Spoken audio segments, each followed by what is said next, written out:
0 to 3 lakh தான் நம்மளுக்கு start ஆகும் இல்லையா. ஸோ இதில் பார்த்தீங்கன்னா 0 to 4 lakhs ஸ்டார்ட் ஆகுது.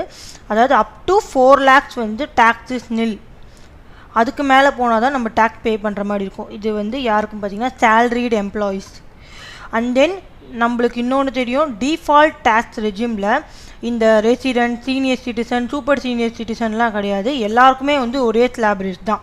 இதே நம்ம ஓல்டு டேக்ஸ் ரெஜிம்ஸில் நம்ம இப்படி படிச்சுட்டு போயிடும் இல்லைங்களா, resident, senior citizen, individual, senior citizen, super senior citizen அப்படின்னு. ஸோ அந்த மாதிரி கான்செப்ட் இதில் கிடையாது. எல்லாருக்குமே வந்து இதுதான், இண்டிவிஜுவல்ஸாக இருக்கட்டும், சீனியர் சிட்டிசனாக இருக்கட்டும், சூப்பர் சீனியர் சிட்டிசனாக இருக்கட்டும், இதுதான். ஓகேங்களா. ஸோ இதில் நம்மளுக்கு வந்து ஸ்லாப் ரேட்ஸ் வந்து எப்படி ஸ்டார்ட் ஆகுதுன்னா 4 lakhs வரைக்கும் உங்களுக்கு exemption, no tax for it.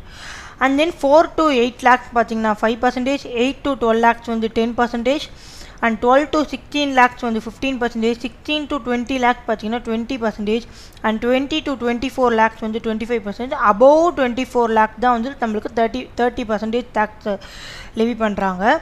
இதில் இன்னொரு கான்செப்ட் என்ன சொல்கிறாங்கன்னு பார்த்தீங்கன்னா, ஒரு salaried employed per month 1 lakh கீழே ஏர்ன் பண்ணால், அதாவது பர் இயர் 12 lakhக்குள்ளே அவங்களுடைய இன்கம் இருந்தால் அவங்களுக்கு வந்து நில் டேக்ஸ் எப்படி வரும் பார்த்தீங்கன்னா 80,000 ரிபேட் கொடுக்குறாங்க.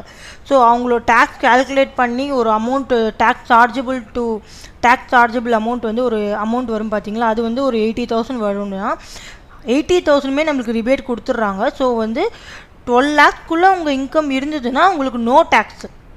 ஸோ இதில் எக்ஸாக்டாக என்ன சொல்கிறாங்கன்னா 12 lakhக்குள்ளே உங்களுடைய இன்கம் இருந்ததுன்னா நோ டேக்ஸ். ஓகேங்களா.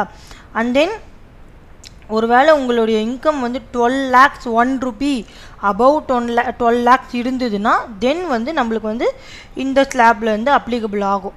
ஓகேங்களா. இதுதான் வந்து ஃபஸ்ட்டு ஹைலைட்டான